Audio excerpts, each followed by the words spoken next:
जय श्री राधे कृष्णा। आप सभी का आपके अपने YouTube चैनल पर स्वागत है। सर्व मंगल मांगल्ये शिवे सर्वार्थ साधिके शरण्य त्र्यंबके गौरी नारायणी नमस्तुते। ओम उमा महेश्वरी नमः। आप सभी जानते हैं कि सावन का महीना भगवान शिव को समर्पित होता है और जिस तरह से सावन के महीने में हर सोमवार को भगवान शिव की पूजा की जाती है, ठीक उसी तरह से सावन के महीने में पड़ने वाले मंगलवार को मंगला गौरी व्रत रखा जाता है और इस व्रत में माँ गौरा की पूजा की जाती है। माँ पार्वती यानी माँ गौरा की पूजा का विशेष महत्व सावन के महीने में माना जाता है। अगर सावन के मंगलवार को आप विधि विधान से पूजा करती है, व्रत रखती है, तो आपको अखंड सौभाग्य का वरदान भी मिल सकता है। लेकिन आपको ध्यान रखना है कि अगर आप इस व्रत को रख रही हैं तो फिर इस व्रत में आपको कथा पढ़ना या सुनना बहुत आवश्यक है, क्योंकि बिना कथा के कोई भी व्रत पूरा नहीं माना जाता। आप सुनेंगे मंगला गौरी व्रत की संपूर्ण कथा, साथ ही आप जानेंगे पूजा विधि के बारे में। तो आइए सुनते हैं मंगला गौरी व्रत कथा। पौराणिक कथा के अनुसार एक समय की बात है, एक शहर में धर्मपाल नाम का एक व्यापारी रहा करता था। उसकी पत्नी बहुत सुंदर थी और उसके पास बहुत सारी धन संपत्ति थी, लेकिन उसके पास कोई संतान न होने के कारण दोनों पति पत्नी बहुत दुखी रहा करते थे। बहुत पूजा पाठ करने के बाद आखिरकार उनके घर में एक पुत्र का जन्म हुआ, लेकिन उसे जन्म के साथ ही ज्योतिषों ने कह दिया था कि वह अल्पायु है और 16 वर्ष का होते ही सांप के काटने से उसकी मृत्यु हो जाएगी। ज्योतिषों की यह बात सुनकर पति पत्नी बहुत दुखी हो गए, लेकिन उन्होंने इसे अपने पुत्र का भाग्य मान लिया। उन्होंने 16 वर्ष की आयु से पहले ही अपने बेटे का विवाह एक सुकन्या से करा दिया। उस कन्या की माँ मंगला गौरी का व्रत करती थी और उसने अपनी पुत्री को भी विवाह के बाद सुखी जीवन के लिए माँ मंगला गौरी का व्रत रखने की सलाह दी। विवाह के बाद कन्या ने ससुराल आकर विधि विधान से मंगला गौरी व्रत किया और माँ गौरी की पूजा की, जिसके परिणाम स्वरूप उसे अखंड सौभाग्यवती होने का आशीर्वाद प्राप्त हुआ और उससे धर्मपाल के पुत्र की आयु भी बढ़ गई। उसे दीर्घायु होने का आशीर्वाद भी मिल गया। इस कारण से मंगला गौरी व्रत की मान्यता और अधिक बढ़ गई। मान्यता है कि तभी से मंगला गौरी व्रत रखा जाने लगा। इस व्रत के पुण्य प्रभाव से अखंड सौभाग्य की प्राप्ति होती है। संतानहीनों को संतान सुख प्राप्त होता है। अगर इस व्रत को हमारी कन्याएं रखती है तो उन्हें मनवांछित जीवन साथी प्राप्त होता है।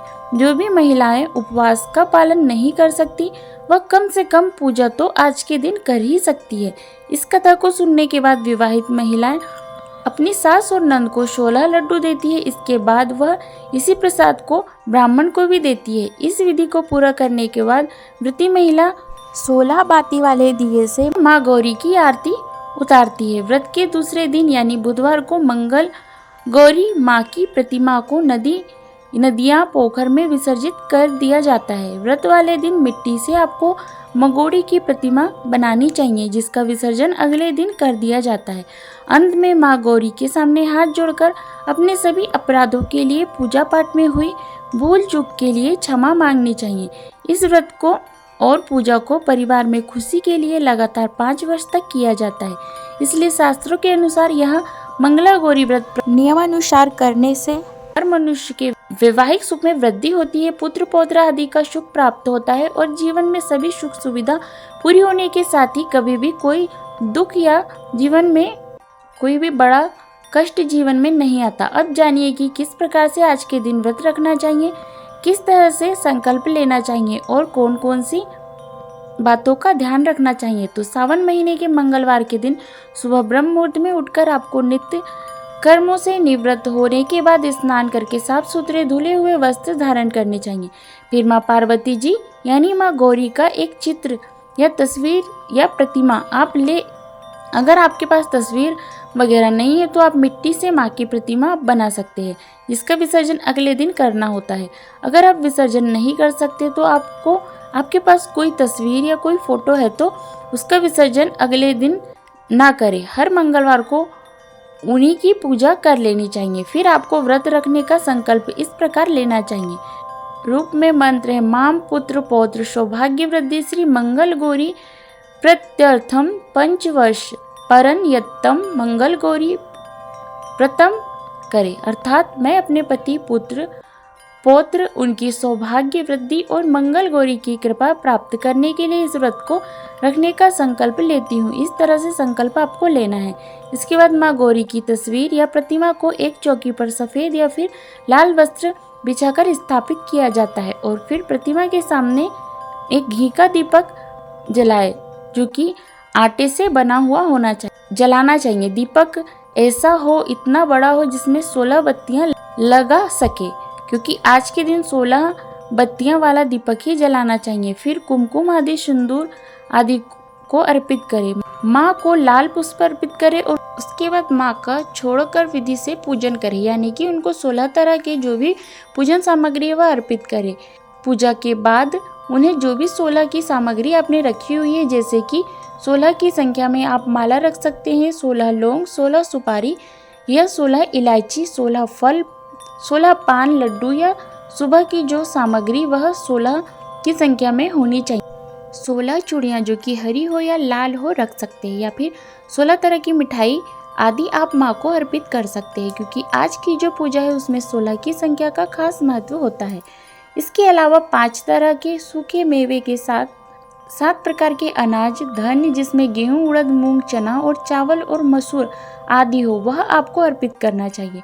हालांकि मसूर का प्रयोग बहुत से पूजन में बहुत सी व्रत में नहीं किया जाता, तो आप मसूर की जगह पर किसी और अनाज का भी प्रयोग कर सकते हैं। पूजा करने के साथ ही आप माँ की आरती उतारें, व्रत की कथा जरूर पढ़े सुने। आरती उतारने के साथ जब कथा आप पढ़ने सुने तो उस समय आपके हाथ खाली नहीं होने चाहिए। हाथ में थोड़े से चावल या फिर पुष्प आदि रखें और कथा समाप्ति के बाद माँ के चरणों में अर्पित कर दें। सबसे अंत में आरती की जाती है और उसके बाद भोग लगाया जाता है। इस व्रत में एक ही समय अन्न ग्रहण करके पूजा के दिन माँ पार्वती जी की पूजा की जाती है।